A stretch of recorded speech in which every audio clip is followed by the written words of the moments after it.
4 holes are drilled. We have some 1/2 inch long M4s.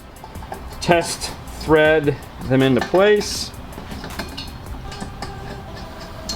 Perfect, they all go in, no cross threading, no anything like that. I don't want to put the amplifier on here yet because even though this has this cool area here and what it's used for, feet and all that stuff, this might have to be the area for the 2 crossovers to go up underneath it. That means I need to go into the car now, pull the bolts for the seat, flip the seat up, and get this underneath it and see if my crossovers will fit underneath here. Join me in the car.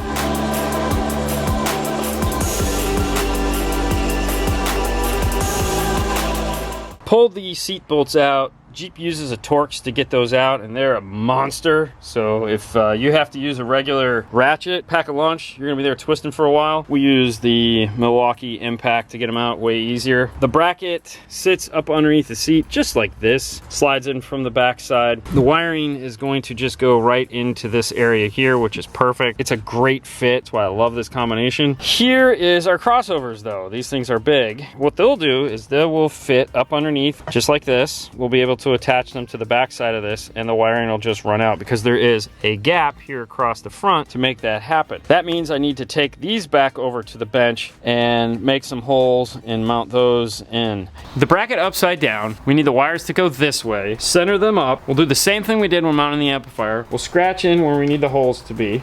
I like to do one at a time. I'm not gonna do these. I'm gonna get this drilled and mounted, and then I'll do this one because it never fails. They always shift just a little bit. But I'm gonna do the exact same process that I did on the front side. I'll drill a pilot hole and then make a provision to put a threaded screw into it. And there we go, our 2 crossovers are mounted, and I have the right length screws, so they are perfectly flush with this top piece here. They're not going to interfere with our amplifier or anything like that, which makes it perfect. With that being done, I can now screw the amplifier into place, and we can start the wiring process. Whew. Done, all screwed together. I know I said let's start the wiring process, but before we start the wiring process, let's get it back in the car and just test fit it one more time. And there it is, test fitting, plenty of room. Everything looks good. We still have room for our feet. If you're never going to take the doors to the top or anything like that, and you'd like something that's black, they also make this amplifier in the regular R2 line. We accidentally called this an R2 instead of the M2 if you want something stealth, but keep in mind that one is not marine rated. Now we can pull this back out, get over there, get some wires into this bad boy. After thinking about how this particular system is going in this car, I decided that using the RCAs and speaker wire that come with the kit wasn't going to be my best option, mainly because it would be fine if it was just front rear sub, but because we have the passive crossovers and we have to run the tweeter wires, the mid-range wires, I didn't want to have to take that whole assembly apart, run 2 extra wires through it, so I decided that we were just going to save it for another install. We will just run our own wire in this particular vehicle. I've went ahead and prepped the wiring for what we're going to be doing, and to give you an overview of that is we have our left and right speaker wire that are going to come out of the amplifier and go into the crossover. We have our left and right rear channels here, as well as our 4 speaker wires for the front. How we do this is we use primary wire. We use the standard colors like white, gray, green, and purple to denote the 4 corners of the car. And then we use a secondary color for ground. In most cases, you're using black. It's going to be a primary mid-bass in this case, or just denoting front and rear. And then for the tweeter, we use either yellow, red, or orange to let us know that that is a tweeter. So in this case we have white with yellow and gray with yellow. Those are going to attach down here into the crossovers. These 2 wires are going to be jumpers that come out of these front 4 terminals here and then come into the inputs on the tweeter. When using the Rockford and not biamping them, your input is tweeter. That will auto-populate the tweeter and mid output of the crossover. I added all the ferrules onto my wire, and then I put little pieces of red and black heat shrink on here. Slide those into place. With those in, I'll just keep the same configuration that is going on at the top of the amp underneath at the crossovers. That means this guy here will be my driver and this guy here will be my passenger. Even though that is opposite of what the car is, I want to follow the left and right, what's going on here. If we ever have to service it, it'll make more sense to us down the road. Strip the wire back, get our ferrule on, add a piece of heat shrink, and then just repeat. And that'll get us started with the first wire. I'm going to attach the rest of the crossover wires, and then I'll come back and do the ground. That way these aren't just hanging out in my way.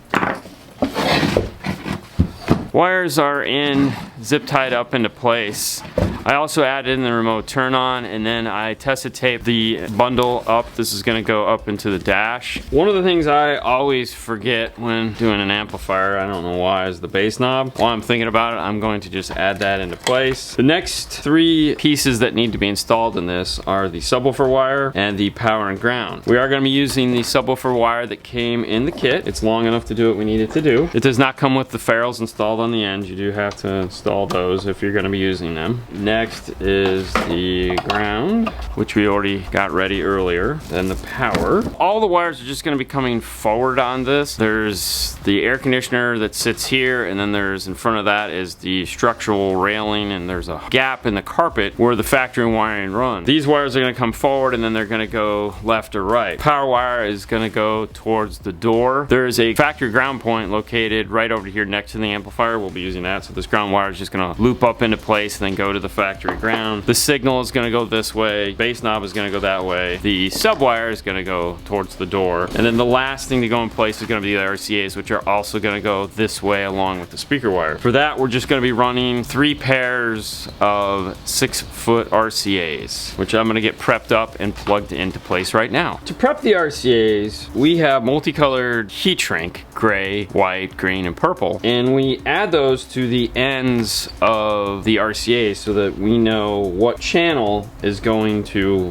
which, meaning the grays will match the grays, the whites will match the white. It's the standard radio colors. It just slides over and make it a little bit longer on the side that goes into the amplifier, covering the whole RCA end. That gives us just a gray RCA tip. On the end that goes into the radio is a smaller piece. It just needs to be big enough so that when we're looking in the dash, we can see it. And that's it. RCAs are all plugged in, color coded, ready to go. Everything is color coded. Everything has tape. This is taped up to the front, so it'll be able to tuck in and hide in with the factory wiring. The only thing left to do now is to get this bad boy back into the car and start running the wires through the car. Get this power wire out to underneath the hood so Fernando could start on the fuse holder, getting that all mounted into place. I don't want to talk about it, just join me in the car and we'll see what happens. Coming in, the amplifier is in place.